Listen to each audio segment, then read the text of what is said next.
وہ مرا جب انسان تو اب اس کو کوئی خبر نہیں ہے کہ میں مر چکا ہوں؟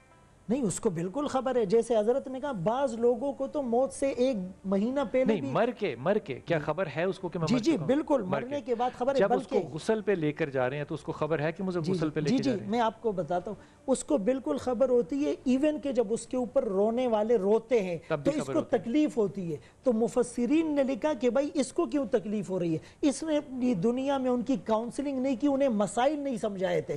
اور پھر جب اس کو غسل دے کر وہ تدفین ہوتی ہے، جب تدفین ہوتی ہے، 1 منٹ، تو تدفین کے بعد جب یہ لوگ جانے لگتے تو یہ جانے والوں کے قدموں کی آہٹ سنتا ہے، اور یہاں تک فرشتے آ کر اس کو بیٹھاتے ہیں اور سوال جواب کرتے ہیں. تو آقا نے فرمایا تم اپنے بھائی کی قبر پہ تھوڑی دیر بیٹھو اور اتنی دیر کچھ پڑھو کہ ایک اونٹ کو ذبح کر کے اس کا گوشت تقسیم کر دیا جائے تاکہ اس کو انسیت محسوس ہو اور وحشت محسوس نہ ہو. اس پر ابھی آتے ہیں، ابھی ہم پیچھے ہیں تھوڑا سا.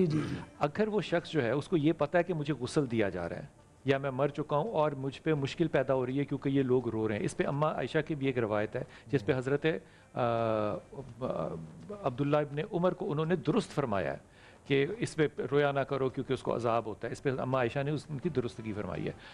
تو وہ پھر موت کیسی ہوئی اگر اس کو سارا کچھ علم ہے؟ تو دیکھیں، موت اس دنیا سے اس دنیا میں منتقل ہونے کا نام ہے. احساس تو نہیں ختم ہوا مردے کا. اور بینگ اے مسلم، ایک کافر اور مسلمان کی زندگی میں فرق یہ وہ کہتا ہے یعنی آدمی کہانی ختم ہو گئی. اس کا مطلب یہ ہوا کہ مرا ہوا آدمی جو ہے وہ میری باتیں سن رہا ہے.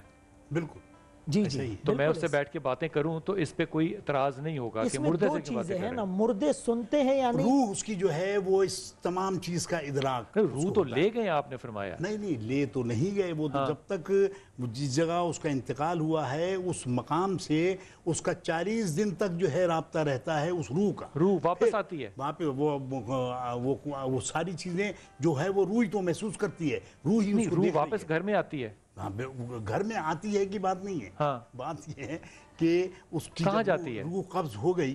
اس کے قبض ہونے کے بعد وہ روح جو ہے دنیا نہیں چھوڑی اس نے. تمام جگہ جو ہے وہ دیکھیں، ایک روح جو ہے ہماری روح سیلانی کہلاتی ہے کہ آپ خواب میں سوئے ہوئے ہیں، خواب میں آپ جو ہے وہ معلوم ہوا کہ مختلف ملکوں کی سیر کر رہے ہیں، آسمانوں کی سیر کر رہے ہیں اور مدینہ منورہ میں بیٹھے ہوئے ہیں یا امریکہ میں بیٹھے ہوئے ہیں. اور جینوئنلی ایسا ہے. اچھا، اس کا مطلب روح بھی ایک نہیں ہے. روح جو ہے روح کی 2 ہیں. ایک تو سوال کیا جب حضور سے کہ بھئی یہ روح کے متعلق آپ بتائیں کہ روح کیا ہے. یسألونک عن الروح قل الروح من امر ربی. اللہ تعالیٰ نے اس کی وضاحت نہیں فرمائی. اس کا علم بس محدود یہ کہہ دیں کہ یہ اللہ تعالیٰ کے اوامر میں سے ایک امر ہے تو قل الروح من امر ربی، اور آپ نے اتنی ہی اس کی تشریح فرمائی، بس اور نہیں کسی کو علم. لیکن میں یہ جاننا چاہ رہا ہوں آپ سے کہ جو مردہ ہوتا ہے، مر گیا، ہمارے نزدیک وہ مر گیا، تو اس کو آپ کی گفتگو بھی سنائی دے رہی ہے، اس کو اپنے غسل کا بھی پتہ چل رہا ہے، تو یعنی کہ وہ اپنی تائیں تو زندہ ہے، مجھے اور اس کی زندگی میں فرق ہے. بالکل. ہم تو بالکل حس و حرکت کے ساتھ ہیں، وہ بے حس و حرکت ہے، لیکن اس کی روح ساری چیزوں کو جو ہے وہ ملاحظہ کر رہی ہے. تو روح تو آپ پھر کہہ رہے ہیں چلی گئی ہے، پھر یہ روح کہاں سے آ گئی اس میں دوبارہ؟ میں نے کہا نا کہ ایک روح چلی گئی ہے، دوسری ہے ابھی. وہ ہے ابھی موجود ہے. اس میں کیا میں آپ کو بات بتاؤں کہ غاسل کو، غسل دینے والے کو حکم ہے کہ نرم کرے، آہستہ سے پانی ڈالے. صابن جو ہے وہ اس کے رگڑے نہیں اس کے جسم پر.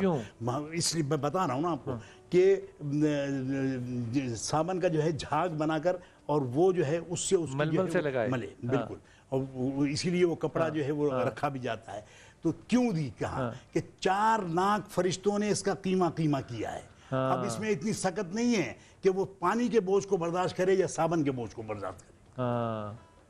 تو اس کا مطلب وہ محسوس کر رہا ہے. تو مردے کو مردہ نہیں سمجھنا چاہیے، مردہ بھی ایک اور حالت زندگی میں ہے. دیکھیں شہید کے بارے میں یہی کہا، وہ شہید ہے. نہیں سنیں، دیکھیں یہ تو انسان نا، قرآن نے کیا کہا وَلَا تَقُولُوا لِمَنْ يُقْتَلُ فِي سَبِيلِ اللَّهِ. دیکھیں سنیں، اس میں یہ نا کہ یہ مرنے والا بھی تو زندہ اسی لیے تو جنت کے مزے لوٹ رہا ہے، اور جہنم میں اس کو عذاب قبر سے شروع ہو رہا ہے. اگر یہ مرا ہوا ہوتا تو پھر عذاب قبر کا کیا فائدہ؟ یہ فرمائیے کہ جو عذاب ہے قبر کا یہ جسم پر ہے؟